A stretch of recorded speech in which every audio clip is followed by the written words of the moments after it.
आज बिरियानी खाइबा ना इच्छा हला से घरे किसी भी परिवा नथिला। आज भी संडे आमे भी माने भेज खाऊ, नॉन भेज खाऊ ना। तो घरे केवल आलू ही थिला तो भाबिली कि केवल आलू दम बिरियानी गोटे करी बोली रेसिपी करी आ से आपण सहित शेयर करुच्ची। देखु एठी मु चाउल माने बासमती चाउल भिजेक रखी सारी अध घंटा हम। एठी पियाज मु काटिकी बारिस्ता करिची। एठी पुदीना पत्र धनिया पत्र किछि अछि। एथिरे मु आलू छोट छोट आलू आम जमी चिकेन कटा हुए देखो यही सैज्र आलू, यही सैज्र आलू आलू काटिकी मुझे भाजी टी अल्प समय भाजी सेटा मुझे आपको सेयार कर नॉर्मल आप जमी भाजती से टाइप भाजवे भाजिकी ठंडा करदेवे।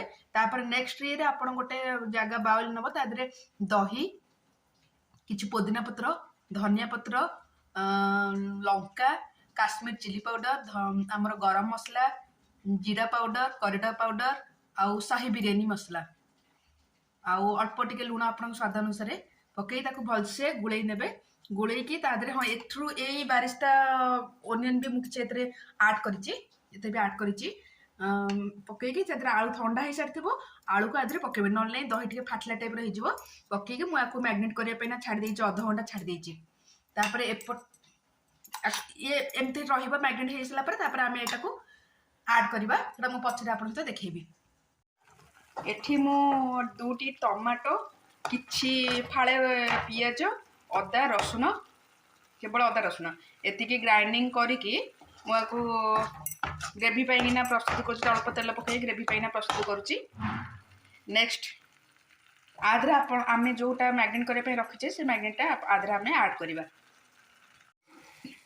एठी जो टमाटो पियाज अदा रसुण पेस्ट को जो करूली मो मसला हो जाइला तो मुझे आधे से मैग्नेट रखी आलू को आधे पकई सारी देखु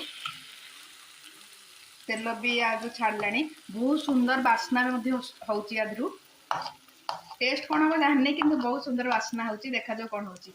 एठी मु राइस पाइना पानी गरम कर सारी पानी सुंदर भाव फुटी सारे तादे आम गोटा मसला पकईवा देखु तेजपत्र जोड़े जो आमर डालचीनी गोलमरीच शाही जीरा गुजराती लवंग डालचीनी एतक सब एम पकईदबा।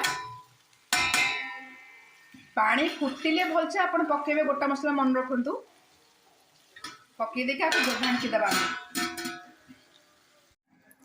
ये देखु बहुत सुंदर भाव कलर पलि आसी गरम मसला जहाँ आम पकई यही मुहूर्त आम जो चाउल बतरई रखी से चाउल को आम आधे पकईदबा। मुझे गोटे कथा कह भूली जाइली ए पानी आप लुण पकेबे ना चाउलटी माने बिरियानी हो सारापर माने भात टिके टिके लेयरिंग हो सारापर टिके अलड़ा लगे जी आप भावुं आवश्यक लुण पकेबे टिके अधिक ही पकेबे कहीं चाउलटा भिजिब ना ये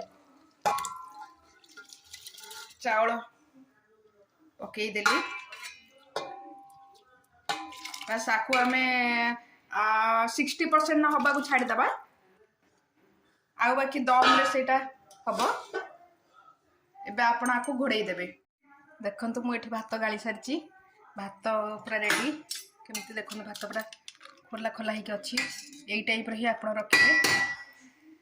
आ बाकी आमर करी भी रेडी देखंतु केते सुंदर कलर बढ़िया बास्ना भी होची।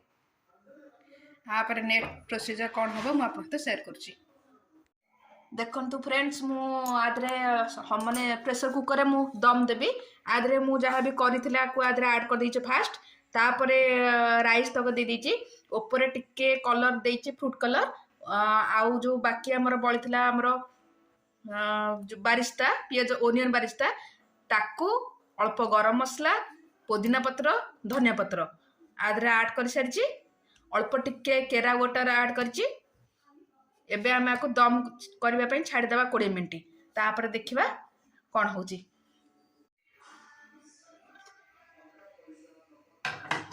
देखंतु आमर आलू बिरियानी आलू दम बिरियानी रेडी हो सारी केते सुंदर देखा जाउची देखंतु आ कलर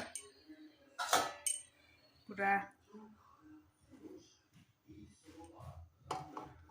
बढ़िया है ना बड़ा सुंदर बास्ना मध्य होची।